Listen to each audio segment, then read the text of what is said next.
بسم اللہ الرحمن الرحیم وَإِذْ أَخَذْنَا مِيثَاقَ بَنِي إِسْرَائِيلَ لَا تَعْبُدُونَ إِلَّا اللَّهَ، اور یاد کرو جب کہ ہم نے بنی اسرائیل سے عہد لیا تھا تم نہیں عبادت کرو گے کسی کی سوائے اللہ کے، وَبِالْوَالِدَيْنِ إِحْسَانًا، اور اس کے ساتھ دوسرا حکم، اور یہ اہم مقام ہے کہ اللہ کے حق کے فوراً بعد والدین کے حق کا ذکر قرآن مجید میں 4 مقامات پر آیا، ان میں سے ایک مقام یہ ہے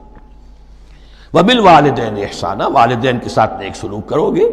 وَذِي الْقُرْبَى، اور قرابت داروں کے ساتھ بھی، وَالْيَتَامَى، اور یتیموں کے ساتھ بھی، وَالْمَسَاكِينَ، اور محتاجوں کے لیے بھی، وَقُولُوا لِلنَّاسِ حُسْنًا، اور لوگوں سے اچھی بات کہو،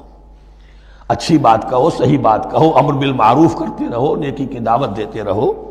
وَأَقِيمُوا الصَّلَاةَ وَآتُوا الزَّكَاةَ، اور نماز قائم کرو، قبائل قائم رکھو اور زکوٰۃ ادا کرو گے، یہ گویا کہ معاہدہ ہو رہا ہے۔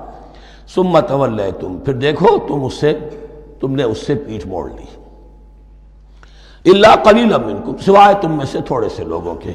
وانتم معرضون، اور تم ہو ہی پھر جانے والے، تمہاری یہ عادت گویا کہ طبیعت ثانیہ ہے۔ اب ایک خاص مثال آ رہی ہے، اس کے بعد پھر ایک بہت بڑا یونیورسل ٹروتھ آئے گا۔ مثال کیا ہے؟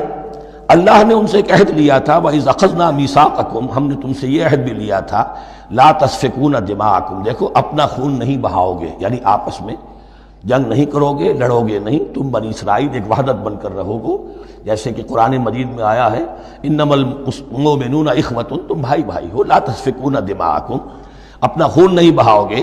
ولا تخرجون انفسکم من دیارکم، اور نہ ہی تم نکالو گے اپنے کچھ لوگوں کو ان کے گھروں سے،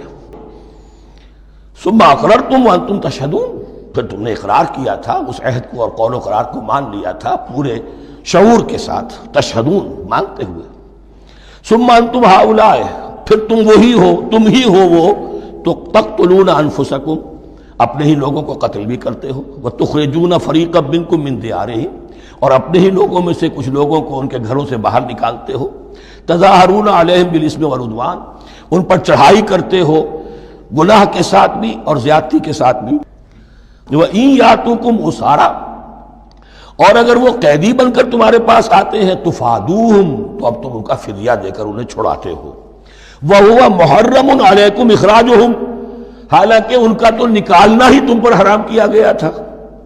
اب یہ واقعہ آپ نے پڑھ لیا، سمجھ لیا، اب دیکھیے اس سے جو سبق ہے، مورل لیسن ہے جو ابدی ہے، أَفَتُؤْمِنُونَ بِبَعْضِ الْكِتَابِ وَتَكْفُرُونَ بِبَعْضٍ، تو کیا تم ہماری شریعت کے ایک حصے کو مانتے ہو اور ایک کو نہیں مانتے؟ فَمَا جَزَاءُ مَن يَفْعَلُ ذَلِكَ مِنكُمْ،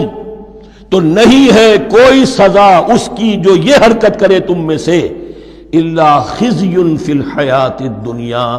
سوائے اس کے کہ دنیا کی زندگی میں رسوائی ہو، ذلت ہو، وَيَوْمَ الْقِيَامَةِ، اور قیامت کے دن يُرَدُّونَ إِلَىٰ أَشَدِّ الْعَذَابِ، وہ لوٹا دیے جائیں شدید ترین عذاب میں، وَمَا اللَّهُ بِغَافِلٍ عَمَّا تَعْمَلُونَ، اور اللہ تعالیٰ غافل نہیں ہے اس سے جو تم کر رہے ہو۔ أُولَٰئِكَ الَّذِينَ اشْتَرَوُا الْحَيَاةَ الدُّنْيَا بِالْآخِرَةِ، یہ وہ لوگ ہیں جنہوں نے